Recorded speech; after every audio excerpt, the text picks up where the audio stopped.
नमस्कार, मैं ममता दीक्षित। मेरे YouTube चैनल में एक बार फिर आपका हार्दिक स्वागत है।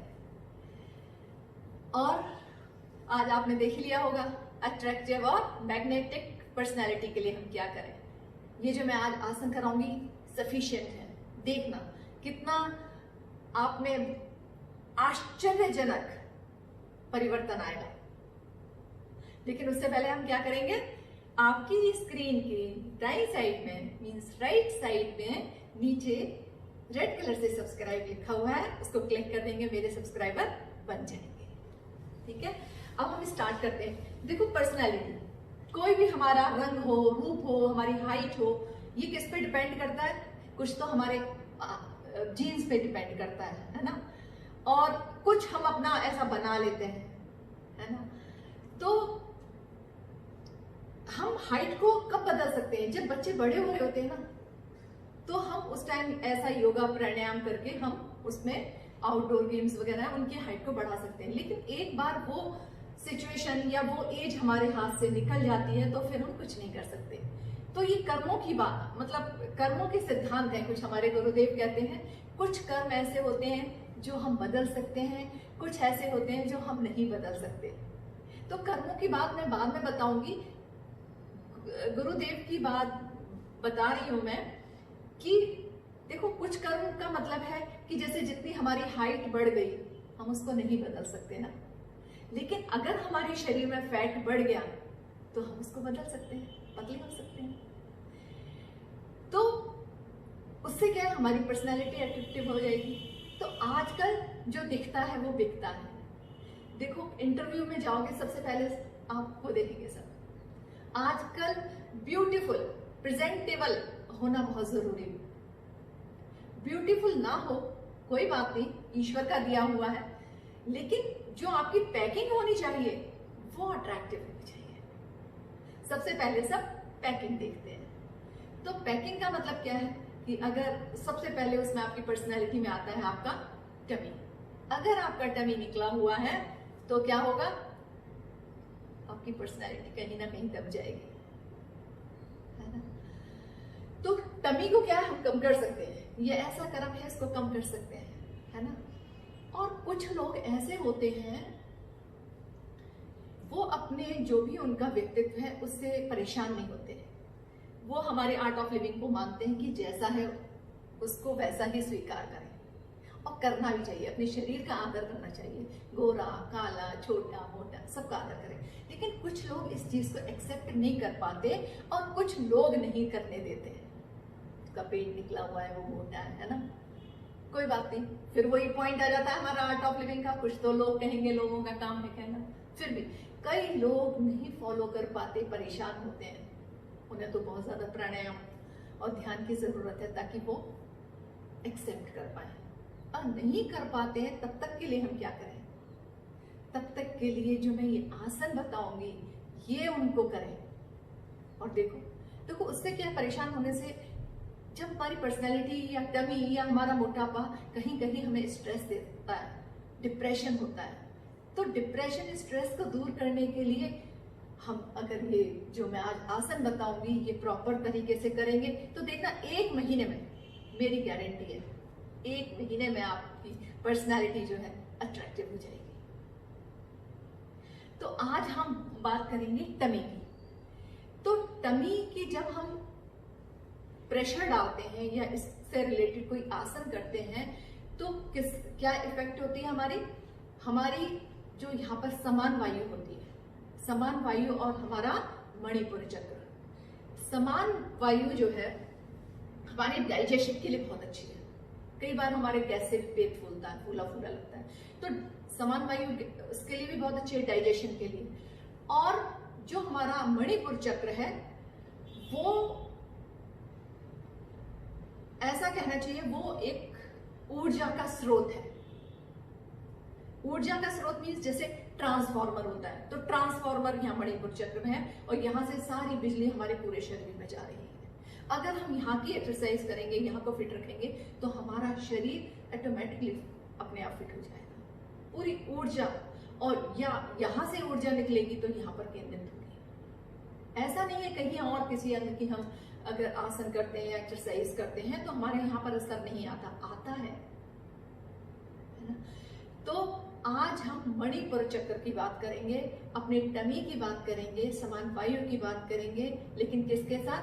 हम अपने आसनों के साथ। और देखो इससे कॉन्फिडेंस भी बढ़ता है। कॉन्फिडेंस, आत्मविश्वास, सेल्फ कॉन्फिडेंस होना बहुत जरूरी है। जब आप फिट रहते हैं तो आपने देखा होगा आपका कितना कॉन्फिडेंस डेवलप हो गया है ना। तो ठीक है, फिर क्या करेंगे? देखो कई आसन मैं क्या कहूँ गलत करते हैं, करवाते भी गलत हैं, तो कोई बात नहीं, आप जिसको फॉलो करते हैं, जो लोग आपको करवाते हैं आप करते रहिए, है ना। पर मेरा वीडियो देखना मत भूलिए। तो अब हम स्टार्ट कर रहे हैं फर्स्ट आसन। इस सीरीज का फर्स्ट आसन क्या है कि हम टेबल पोज में आ जाएंगे। ऐसे टेबल पोज में आ गए, पूरा ये वाला हिस्सा ऐसे ही रहेगा। फिर हम अपने पंजों को आगे की तरफ कर लेंगे और हमारे जो ये पैर रहेंगे ये हिप के बराबर साइड में रहेंगे। जितनी हिप की दूरी है उतनी ही दूरी पर हमारे नीचे पैर रहेंगे और हमारे हाथ कंधों से थोड़े से आगे रहेंगे, ठीक है।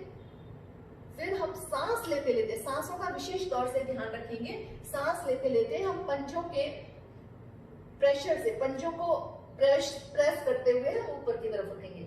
इसमें जो लोग घुटने मोड़ सकते हैं वो घुटने मोड़ लें, जो नहीं मोड़ सकते वो स्ट्रेट रखें, है ना। और अपने हाथ को एक जगह फिक्स कर लेंगे। ये हम आ गए अधोमुख आसन पे, डाउनवर्ड डॉग, ठीक है। ऐसे डाउनवर्ड डॉग आ गए। फिर हमारे हाथ वहीं पर है। हम क्या करेंगे? हमारे कंधे पीछे, अब हम कंधों को आगे लेकर आएंगे अपनी हथेलियों के पैरेलल। यहां पढ़ते हैं, जब हम ऊपर उठे हमने सांस ले ली, फिर हमने छोड़ दी थी, अब हमने फिर दोबारा सांस ले ली और हम पैरेलल हो गए। देखो हिप को ड्रॉप नहीं करेंगे और ऐसे रखेंगे। इसको दंडासन भी कहते हैं और इसको प्लैंक भी कहते हैं। प्लैंक से क्या है? देखो पूरी शरीर में आपको करंट सा लग रहा है, पूरे शरीर में ऊर्जा फैल रही है। तो ये ऊर्जा कहां तक जा रही है? हमारी टमी तक, जहां हमारा ट्रांसफॉर्मर है, मणिपुर चक्र। हाथों में स्ट्रेंथ, थोड़ी देर अगर इस पे होल्ड करेंगे तो क्या होगा? आपके पेट में से, मणिपुर चक्र में से ऐसा लगेगा आग निकल रही है, मतलब आपका जो फैट है वो पिघल रहा है। और चेहरे को सामने नहीं करेंगे, नीचे डाउन करके रखेंगे, दृष्टि नीचे की ओर। अब हम पीछे की तरफ जाएंगे, एड़ियां लगा देंगे और डाउनवर्ड डॉग में आ जाएंगे। हम कई लोग क्या होते हैं एकदम से प्लैंक से सीधे ऐसे बैठ जाते हैं। ऐसे नहीं बैठना है, यहां से शुरू करेंगे, आगे आ जाएंगे, फिर डाउनवर्ड डॉग में आ जाएंगे और फिर डाउनवर्ड डॉग में आके श्वास लेते लेते हम आराम से बैठ जाएंगे। ये इस सीरीज का पहला आसन, दंडासन, इसे प्लैंक भी कहते हैं। अब इसको एडवांस में भी कर सकते हैं, मॉडिफाई कर सकते हैं। मॉडिफाई कैसे करेंगे? अभी हम बैठे हैं, हमने यहां से शुरू किया था टेबल पोज से, हाँ, ये हम लेट के शुरू करेंगे। आराम से हम लेट जाएंगे पीठ पे और अपने हाथों को ऐसे, आप देख रहे हैं 90 डिग्री के एंगल पे है हमारी आर्म्स। और हम ये देखो बहुत ही चैलेंजिंग आसन है ना। अगर आपने गलत तरीके से कर लिया तो उसका उल्टा असर आएगा, ठीक है। अब हम पंजों से, पंजे हम आगे की तरफ कर लेंगे और अपने हिप को ऊपर उठाएंगे और फिर शरीर को, फिर कोहनियों को नीचे कर लेंगे और हिप को डाउन कर लेंगे। ऐसे पूरे शरीर, पूरी ऊर्जा पिघल रही है। पिघल रहा है ऊर्जा के थ्रू। और हमारे जो पैर रहेंगे वो हिप के सीध में रहेंगे, हाथ हमारे 90 डिग्री के एंगल पे, देखें 90 डिग्री के एंगल पे कंधे दिख रहा है। अब इसको और एडवांस में करना हो, चैलेंजिंग करना हो, तो क्या करेंगे? पैर ऊपर उठा सकते हैं, जितना उठेगा रोक सकते हैं, फिर श्वास लेते लेते दूसरे पैर को ऊपर उठाएं और छोड़ते छोड़ते नीचे। अब इसको और चैलेंजिंग करना हो तो क्या करेंगे? साइड प्लैंक कर लेंगे। ये हाथ हमारा इसी सीध में रहेगा और हम साइड में हो जाएंगे और हमारी जो एंकल है और हमारी कोहनी, हमारी एल्बो एक सीध में ऐसे, और ड्रॉप कर देंगे, रिलीज कर देंगे आसन को। देखा, जो जिम जाते हैं ना, जो अगर वो इस आसन को करेंगे तो कितना बढ़िया असर आएगा, है ना? आप देखेंगे स्टार्टिंग में नहीं होगा, कोई बात नहीं है, आप करके छोड़ देना। धीरे धीरे होल्ड करना बहुत जरूरी है। होल्ड करते टाइम सांस लेते रहें, छोड़ते रहें, ये मैं हमेशा बताती हूँ, ये जरूर करना। अब इस सीरीज का 2 आसन हो गए। अब इस सीरीज का तीसरा आसन, इसमें पीठ के बल लेटेंगे और अपने दोनों हाथों को अपने हिप के नीचे रखेंगे। हमारे अंगूठे ओवरलैप कर सकते हैं, कोई बात नहीं। ये हाथ मैंने इसलिए रखवाए हैं कि जिनको बैक में दर्द है, बैक में प्रेशर ना आए, तो बैक में प्रेशर ना आए इसलिए हमें ये हाथ रखना बहुत जरूरी है। और देखो, जो हमारी कोर एक्सरसाइज है, जो कोर के आसन है, वो हमेशा हमारे बैक पे बहुत इफेक्ट करते हैं, तो इसलिए जिनको बैक पेन है वो ये आसन ना करें, ठीक है? टमी को कम करने के लिए या टमी से रिलेटेड जितने भी आसन है वो बैक के लिए ठीक नहीं है, उनके लिए और दूसरे आसन बताएंगे, ठीक है? तो ऐसे करके क्या करेंगे? पैरों को ऊपर उठाएंगे, उत्थान पादासन 90 डिग्री के एंगल से उठा लेंगे और यहां पर होल्ड करेंगे। श्वास लेते लेते पैरों को उठाएंगे और एक पॉइंट पे जाके फिक्स कर देंगे, लॉक कर देंगे, श्वास लेते रहेंगे, छोड़ते रहेंगे। देखो, जितना देर हम रुक सकते हैं उतना देर रुकेंगे। ये नहीं है कोई कितनी देर रुक रहा है या मैं कह रही हूं कि 5 मिनट रुको, नहीं। मन कह रहा है कि नहीं मैं तो 1 घंटा रुकूंगा, नहीं। जो आपका शरीर कह रहा है उतनी देर आपको रुकना है ना? श्वास लेते लेते वापस हाथों को पीछे से निकालेंगे। अब हम करेंगे चौथा आसन। चौथा आसन करेंगे बोट पोस्चर। नाउ ये इस एरिया में बहुत ही प्रेशर डालता है। देखो, जो हमारा ये वाला एरिया है मणिपुर चक्र, मणिपुर चक्र से हार्मोन्स का और हमारे टमी का और मणिपुर चक्र का बहुत गहरा रिलेशन है। जब इस पे हम प्रेशर डालते हैं तो हमारे कहीं ना कहीं हमारे हार्मोन्स भी बैलेंस होते हैं और आधा टमी या आधा फैट हमारा हार्मोन्स की वजह से भी बढ़ा हुआ होता है। तो कभी मैं हार्मोन से रिलेटेड वीडियो बनाऊंगी, वो उसको आप देखिएगा कि क्या है। तो अभी हम करा रहे हैं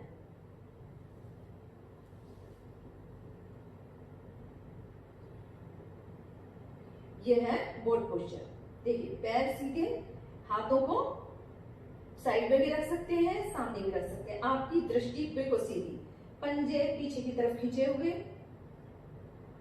जब हम स्टार्ट करेंगे तो श्वास भर लेंगे और टिप के श्वास छोड़ के फिर श्वास लेते रहेंगे और छोड़ते रहेंगे।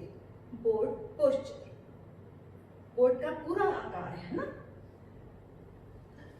जितनी देर रुक सकते हैं उतनी देर रुकेंगे। अब इसका ये था हमारा अर्ध वुड पोस्चर, मतलब अर्ध नौकासन। और अब हम करेंगे पूर्ण नौकासन। तो पूर्ण नौकासन हम कैसे करेंगे कि हम हिप के बल बैठ जाएंगे, हिप के साइड से बैठ जाएंगे, लेकिन क्या करेंगे हमारी पीठ बिल्कुल सीधी रहे। देखो जब हमारी स्पाइन सीधी होती है तो हमारा कहीं ना कहीं प्रेशर हमारे पैल्विक एरिया में आता है। पैल्विक एरिया को हम इंगेज कर लेंगे, पैल्विक एरिया को इंगेज कर लेंगे और स्पाइन सीधी। अब धीरे से पैरों को उठाएंगे, स्पाइन सीधी है, पीछे की तरफ कर लेंगे ताकि आपके पैर उठ जाए। दोनों हाथों से उठाएंगे और बिल्कुल 90 डिग्री के एंगल पे ऐसे कर लेंगे, ये ऐसे ऐसे। साइड में भी रख सकते हैं। ये बहुत ही चैलेंजिंग आसन है, इसको करें और अपनी टमी को कम करें। अगर इसे और भी चैलेंजिंग करना है आपको तो क्या करेंगे, दोनों को जो अर्ध नौकासन है और पूर्ण नौकासन है उनको क्या करेंगे, साथ साथ करेंगे। कैसे, जैसे हम नौकासन में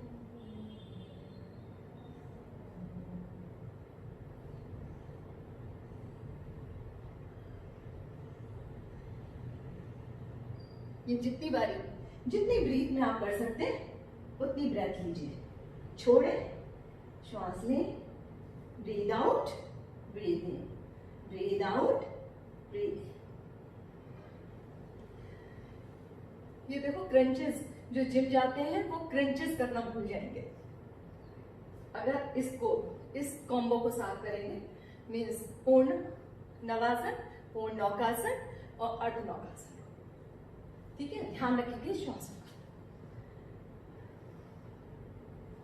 और मैं एक चीज और बताती हूँ, देखो कोई भी आसन करने के बाद उसका काउंटर पोज करना बहुत जरूरी है। तो इसका काउंटर पोज होगा, बहुत ही अच्छा है ये, इसको कहते हैं सर्वांग सेतुबंध आसन। तो सर्वांग सेतुबंध आसन में अपने घुटने सीधे, एंकल यहाँ पर हाथों से छू के देख सकते हैं। तो इसमें क्या होगा, ये बिल्कुल सर्वांग आसन के पैरेलल है, उसी कैटेगरी में आता है। तो जब हम छाती को उठाएंगे तो हमारा ब्लड सर्कुलेशन ऊपर की तरफ आ जाएगा। तो ये थायराइड के लिए भी बहुत अच्छा आसन है ना, ब्लड सर्कुलेशन के लिए चेहरे पे आएगा।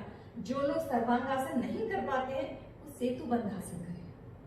तो इससे क्या है, हमारा छाती खुलेगी। छाती खोलनी बहुत जरूरी है, प्राण खोलने बहुत जरूरी है ना। छाती खुलेगी, प्राण वायु निकलेगी, प्राण वायु बहेगी, है ना, हमारी लाइफ फोर्स ऊपर हो जाएगी। और हमारी लंग्स के लिए बहुत अच्छा है, लंग्स के लिए, पैल्विक एरिया के लिए, थाइस के लिए बहुत अच्छा आसन है ये, है ना। और टमी के लिए तो है ही है। तो हम क्या करेंगे, हाथों को सीधे रखेंगे और कोहनियों को प्रेस करते करते अपनी हिप को ऊपर उठाएंगे। हमारे पैर वहीं पर है, हिप को ऊपर उठाएंगे, खींचेंगे, ऊपर खींचेंगे। क्या करेंगे, जो लोग रोक नहीं पाते हैं वो क्या करेंगे, अपने कमर के नीचे सपोर्ट भी दे सकते हैं ऐसे। अगर सपोर्ट नहीं देंगे तो ये ज्यादा चैलेंजिंग हो जाएगा। श्वास लेते रहे और छोड़ते रहे, हाथ सीधे, और विश्राम करें। जितना उठ सकते हैं उतना अपने शरीर से जंग करें। अब इस काउंटर का भी काउंटर पोज, इसका काउंटर पोज क्या है, इसको पवन मुक्त आसन भी कहते हैं अभी, लेकिन इसका प्राचीन नेम है अपान आसन। पवन मुक्त आसन का आसन एंशिएंट नेम है पान आसन। पैरों को कस के लगा लेंगे, श्वास लेते रहेंगे और छोड़ते रहेंगे।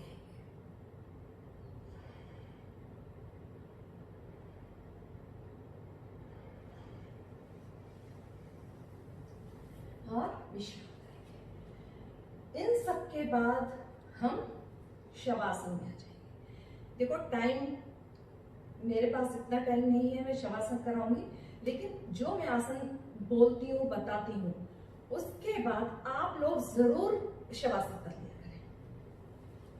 ठीक है। मेरा ये वीडियो आपको कैसा लगा? अपने कमेंट्स, अपने रिस्पॉन्सेस YouTube पर ही शेयर करें, यही मेरी आपसे विनती है।